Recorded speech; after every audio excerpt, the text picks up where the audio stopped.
अपनी कमजोरियां, हर चीज, अपनी लाइफ की परीक्षाओं के लिए भी परमेश्वर का थैंक्स करो। अपने हाथों को उठा के ऊंची आवाज में थैंक्स करना हर चीज के लिए।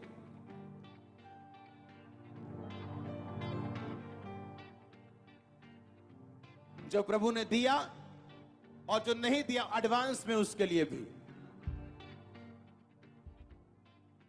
अपनी लाइफ के लिए, परिस्थितियों के लिए ऊंची आवाज में आंखों को बंद करते हुए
हालेलुया के नारे लगा के थैंक्स करो एक बार फिर से।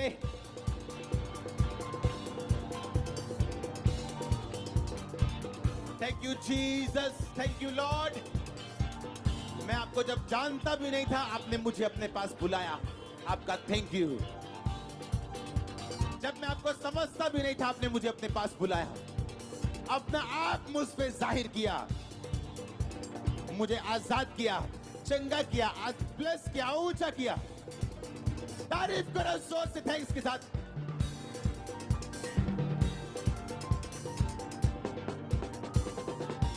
अगर आज तक आप मुझे यहां तक ले आए, तो आगे आप कहां तक लेके जा सकते हैं। मैं आपका थैंक्स करता हूं परमेश्वर।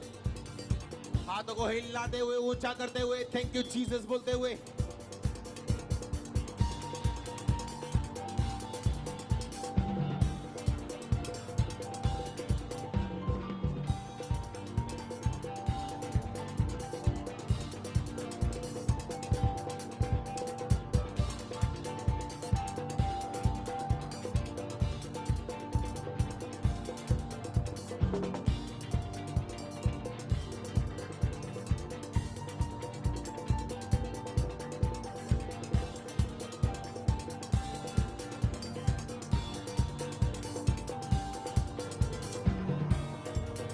प्रभु यीशु मसीह के सामर्थ्य नाम में हम मानते हैं। आने वाले टाइम में मैं तो ये परमेश्वर को बोलता हूं, सोचता भी हूं बहुत टाइम, कि परमेश्वर जो वर्ड तू दे रहा है हमें आजकल, हाँ, एक संडे इसको प्रचार करना और उसके बाद इसे भूल जाना एक बड़ी मूर्खता है।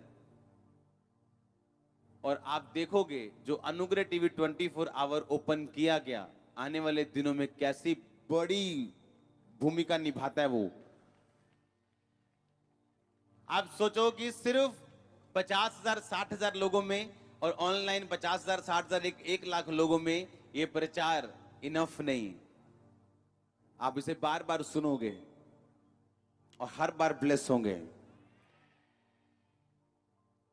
भजन संहिता खोलेंगे हम कि थैंक्स करना अगर जरूरी है तो मैं उसे किस तरह से कर सकता हूं। पहला, अपने पड़ोसी को बोलो, पहला थैंक्स तू प्रार्थना में विनती के साथ कर सकता है। जब तू परमेश्वर के सामने जाए, तेरी प्रेयर रिक्वेस्ट प्रार्थना और विनती के साथ थैंक्स करके उपस्थित की जाए, तो पहले तरह से जो धन्यवाद तू कर सकता है वो प्रार्थना में है। आमीन। भजन संहिता 119 की 164 और भजन संहिता 50 की 14 आयत। 164 को मैं पहले पढ़ता हूं। तेरे धर्ममय नियमों के कारण मैं प्रतिदिन 7 बार तेरी स्तुति करता हूं। तेरी व्यवस्था से प्रीति रखने वालों को बड़ी शांति होती है और उनको कुछ भी ठोकर नहीं लगती। 162 में लिखा, जैसे कोई बड़ी लूट पाकर हर्षित होता है, वैसे ही मैं तेरे वचन के कारण हर्षित हूं। झूठ से तो मैं बैर और घृणा रखता हूं, परंतु तेरी व्यवस्था से प्रीति रखता हूं। फिर 164 में पढ़ता हूं, जो हमारा मेन वर्ड है आज का। तेरे धर्म में नियमों के कारण मैं प्रतिदिन 7 बार तेरी स्तुति करता हूं। बोलो अपने पड़ोसी को, परमेश्वर के नियमों के कारण जो धर्म से भरे, 7 बार परमेश्वर की स्तुति कर। भजन संहिता 50 उसकी 14 आयत।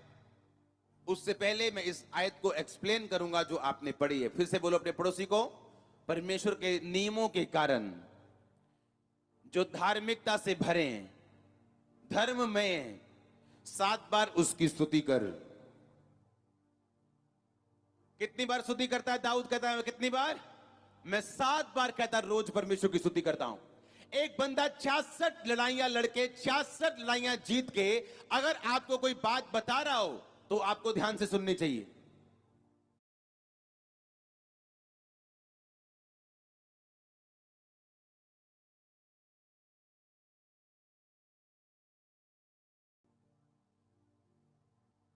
अगर आपके सामने कोई ऐसा पर्सन खड़ा हो जिसने आज तक 100 लोगों की गैदरिंग ना देखी हो, संघर्ष कर रहा हो, और वो गैदरिंग सेमिनार कैसे बढ़ाई जाए, गैदरिंग उस पर सेमिनार कर रहा हो, तो कैसा लगेगा आपको? उसको खुद मालूम नहीं करना क्या है। अगर मालूम होता वो अपने पे अप्लाई करता उसे। लेकिन अगर कोई कामयाब है किसी एरिया में तो उसको मालूम है उसका सीक्रेट क्या है। हालेलुया। अगर दाऊद अपनी लाइफ में हमेशा जीतता आया तो उसको सीक्रेट मालूम है क्या है। कहता मैं प्रतिदिन 7 बार परमेश्वर की स्तुति करता हूं। पहला जो स्तुति करने का तरीका है, बाइबल कहती है डांस करके आप परमेश्वर की स्तुति करते हो। ये फर्स्ट तरीका है बाइबल का। अपने पड़ोसी को बोलो 7 बार एक दिन में वचन कहता है मैं तेरी स्तुति करूंगा। फिर से पड़ोसी को बोलो 7 बार आमीन।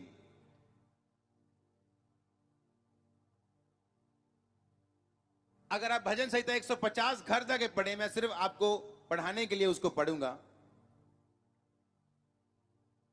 उसमें लिखा डफ बजाते नाचते हुए, महाशब्दावली झांझ बजाते हुए यहोवा की स्तुति करो। इंस्ट्रूमेंट्स के साथ यहोवा की स्तुति करो। इंस्ट्रूमेंट्स के साथ गाकर यहोवा की स्तुति करो। पहला तरीका क्या यहोवा की स्तुति करने का? नाचते हुए। आज जब मैं मीटिंग करने के लिए आ रहा था तो रास्ते में मैंने लोगों को देखा, 11:15 बजे, आप जानते हो 10:30 वर्शिप शुरू हो जाती, 11:15 बजे ऐसी बहनें झुंड बना के ऐसे आ रही थी। मैंने कहा और स्लो हो जाओ, जब वर्शिप खत्म हो जाएगी तब पहुंच जाना, कोई बात नहीं। तुम्हें कौन सा वर्शिप से लेना देना है? तुमको चंगियाई चाहिए या सिर्फ बस खाना पूर्ति करने के लिए संडे थोड़ी आना है हमने। आज देखो, अगर आप सुबह टाइम पे चलते हो तो किराया ज्यादा लगता है। आप जब लेट आते हो, कम किराया देके आते हो। तो आप कैसे बंदे हो जो पूरा किराया खर्च के भी लड्डू पूरा खा के नहीं जा रहे हो? आप नुकसान वाले बिजनेसमैन हो। आप समझ रहे हो कि नहीं? जब ऑटो वाले ने किराया उतना ही लेना है, बाइक पे तेल उतना ही खर्चा होना है, और ये तो है नहीं कि आप सुबह करोड़ों रुपए की किसी कंपनी की मीटिंग में बैठे थे। अगर बैठे भी हो वो कैंसिल कर सकते हो।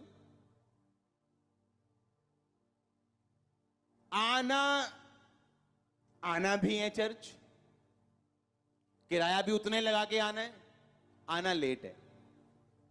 आराम से 9 बजे उठना, पहला ਮੂੰਹਾਂ ਧੋਂਦੇ ਨੂੰ 10 ਵੱਜਣਗੇ ਫਿਰ ਦੇਖਣਗੇ ਲਾਈਵ ਸ਼ੁਰੂ ਨਹੀਂ ਹੋਈ ਹਲੇ ਜਿੱਦਾਂ ਹੀ ਲਾਈव शुरू हुई ਭੱਜਣਗੇ फटाफट फिर हाँ क्या तरीका है ये अगर चर्च आना ही है तो टाइम पर आओ हाँ ये नहीं मेन हॉल भराओ और आराम से लोग आ रहे हैं नो अपनी चर्च तो अलग है कि यहां तो 6 बजे 7 बजे लोग बैठे होते हैं हाँ कई चर्च तो लाइव शुरू नहीं होता उनका जब तक लोग ना आए लोग आ रहे हैं भाई वेट हो रही लोगों की क्या हो रहा है ये परमेश्वर क्यों वेट करे लोगों की लोग वेट करें आप लोग वेट करो कि वर्शिप कब शुरू करनी है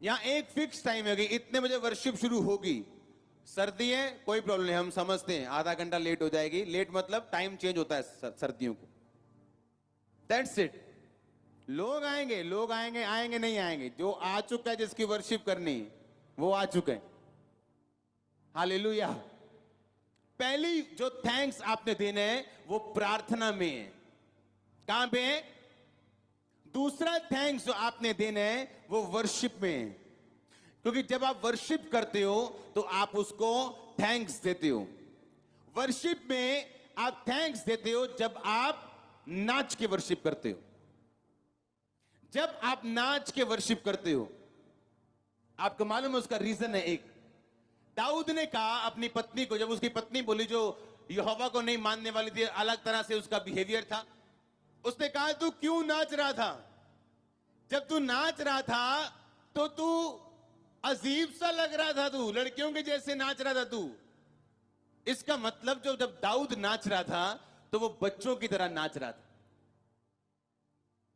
हाँ बेबीज की तरह उसे कोई मतलब नहीं मेरे आसपास कौन खड़े है वो राजा था कोई प्रजा का ड्रंकर्ड भिखारी नहीं था वो भिखारी जो दारू पी के आया हो और ऐसे ऐसे नाच रहा और आपको ये दाऊद को क्या हो गया कि वो तो भिखारी आप बोलेगा यार ये सब शराबी बंदा है क्या करता है एक देश का राजा देश का पीएम बच्चों की तरह नाच रहा था उसकी वाइफ कंप्लेंट कर रही थी आप जानते हैं उसकी वाइफ ने जब कंप्लेंट की कि तू क्यों खुदा की उपस्थिति में नाच रहा था बच्चों की तरह उसके बाद वो कभी फलवंत नहीं हुई उसके कभी बेबी नहीं हुआ आप जानते हैं जो लोग जो नाच के वर्शिप की खिलाफत करते हैं वो फल रहित रह जाते हैं अपनी लाइफ में उनकी लाइफ में फल नहीं आता दोबारा जो बोलते हैं क्या नाच नाच के यार वर्शिप करते हैं एक अड़ा खुदा है तुम लोग मूर्ख हो क्योंकि तुम्हें बाइबल नहीं मालूम तीसरी तरह की वर्शिप है